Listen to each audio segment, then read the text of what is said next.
Hello, fellow classmates of Quantitative and Qualitative Research Methods in Public Relations. My name is Sarah Matthews, and although I have not met any of you in person, I've met many of you virtually, and this is my final semester in the MPR program. I am here today to talk to you about the experimental design, which falls under the quantitative research methods. So let's start at the very basics. What is an experiment? Hint, it's more than a survey. As John Quasel explains, unlike a survey, which includes cross-sectional and longitudinal studies using questionnaires or structured interviews for data collection, with the ultimate goal of getting a generalized sample of the population, experiments encompasses true experiments, which involves the random assignment of subjects to treatment conditions, as well as quasi-experiments that use non-randomized designs. Now, one thing to think about with surveys is there's not nearly as much control. You can send a survey out to 2,000 people. But maybe only 10 people of those 2,000 respond, and those 10 people have more in common than the other 1,900 people. You don't know that, so your information can actually be skewed when you think, in fact, it's true. As part of my initial research, I came across an academic article by a woman named Stephanie Tierney, who explains experimental design as the approach for obtaining information about causal relationships, allowing researchers to assess the correlation or the relationship between one variable and another. A main factor in this type of design is that one element is manipulated by the researchers to see whether or not it has an impact on the other. She uses the example of introducing a teenage pregnancy preventative intervention as an example of the independent variable, where the change or the outcome resulting from the implementation of that independent variable, e.g. the teenage pregnancy rate, is a dependent variable. So again, what she was explaining here was the independent variable, which is the education around teenage pregnancy, can affect the dependent variable, which is the rate of teenage pregnancies.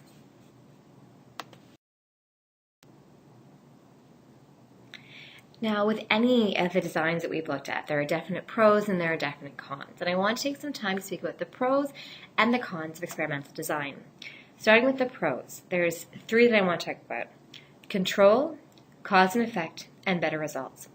Starting with control, there's real control over the variables. This research aids in controlling independent variables for the experiments aimed to remove any unwanted variables. The control over the irrelevant variables is higher than most other research types or methods. So if there's something that you don't want in the study, you can remove it, which you can't do in most studies.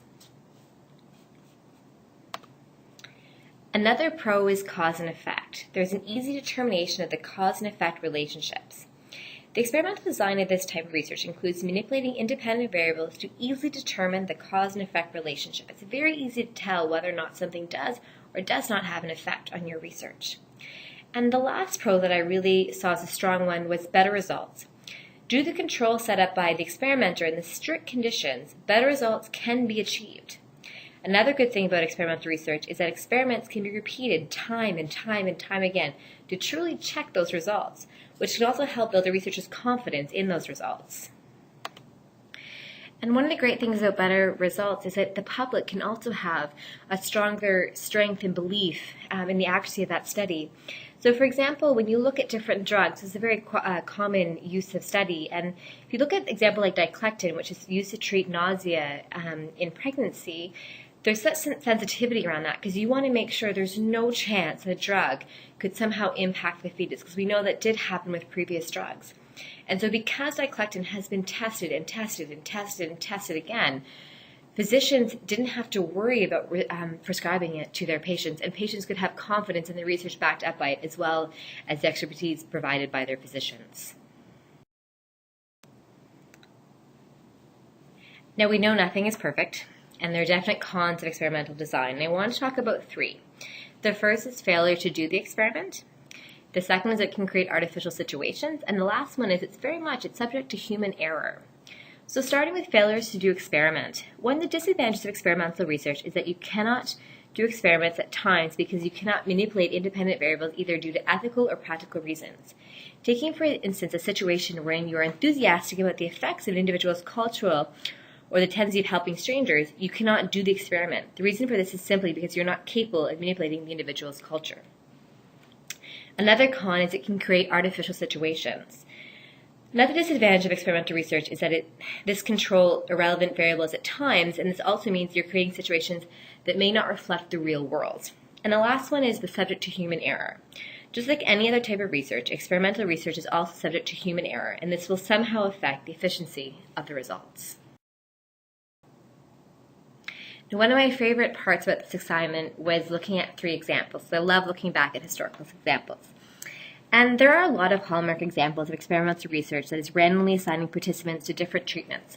So you look at the medical studies where a placebo was used, also known as a dummy pill. And because my heart is very much in health communications, I want to start by using 2 examples from the health industry. The first one is the AZT medical experiments in Africa, and the second is the Princess Margaret mesothelioma trial in Toronto. And the last one I want to look at is Pavlov's dog, which dates back to 1902, just because it's a really common example that we all probably learned going through our undergraduate studies. The U.S. began testing AZT treatments in Africa in 1994 through projects funded by the Centers for Disease Control, the World Health Organization, and the National Institute of Health. More than 17,000 women were part of the trial that was testing a medication, AZT, which prevents mother-to-child transmission of HIV/AIDS. The subjects did not fully understand the testing methods, the effectiveness, the possible dangers, or the nature of a placebo in testing situations. They were also told about the trials under duress.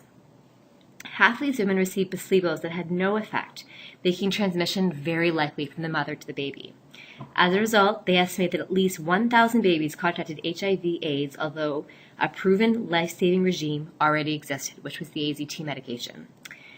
From a communication standpoint, you can truly understand the outcry that happened because of this.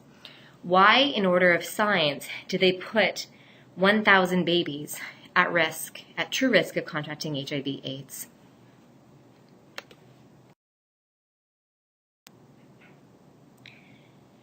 The next study I want to talk about is from Princess Margaret, and this one is much more of a positive story. As many of you know, Princess Margaret is a renowned cancer research hospital based in Toronto, Ontario. And as part of their program, there is research for additional treatments and hopefully one day a cure for mesothelioma, which is the lung cancer most commonly caused from asbestos. Right now, there are 3 different programs running under Princess Margaret: the tri-modality treatment trial, the radiation therapy trial, and very soon they'll be opening an immunization trial using personalized cell therapy. So basically, despite the best surgical efforts, complete removal of a mesothelioma tumor is possible in only 30% of patients. When surgical removal is complete, chemotherapy followed by radiation therapy is recommended as an effort to improve control over the cancer and the survival rates. Unfortunately, the chance for the tumor coming back after this type of therapy remains very high. When surgical removal is not complete or not possible at all, some patients may receive a chemo or radiation therapy to achieve control over the cancer, but the chance of the tumor growing to a high rate and long-term survival rates remain extremely low. So the combination of 2 different drugs has been approved as one of the standard chemotherapy drug combinations for the treatment of advanced malignant pleural mesothelioma. There's likely a group of patients who may benefit or potentially cured by this therapy. To help researchers confirm their hypothesis, they are doing a long-term study right now where patients who are suffering from this type of cancer are enrolled in a clinical trial, and they are offered one of 3 options. One is no treatment at all. The second is a combination of chemo and potentially radiation, and the third is this new drug combination. And hopefully from the outcome of this type of experimental research, they'll be able to determine that they'll be able to prove that this new combination of drug can truly find a cure for this terrible type of cancer. Now, my last example is Pavlovian's conditioning, and anyone who took Psychology 101 in their undergraduate can probably remember learning about Pavlov's dogs. But likely make many great scientific advances, Pavlovian's conditioning was discovered by accident. The famous Russian psychologist Ivan Pavlova called the dog's anticipatory salivation psychic secretion. Putting these informal observations to experimental tests, Pavlov presented a stimulus that gave the dog food, and after only a few repetitions, he was able to show that the dog started salivating in response to the stimulus. This is a very small example, but one that I thought everyone would remember from their undergraduates as an example of an experiment.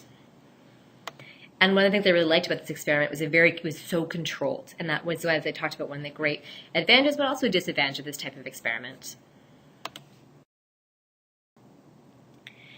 So now that I've come to the end of my presentation, I want to give you 3 questions to think about, and I'll also be posting these on the Moodle.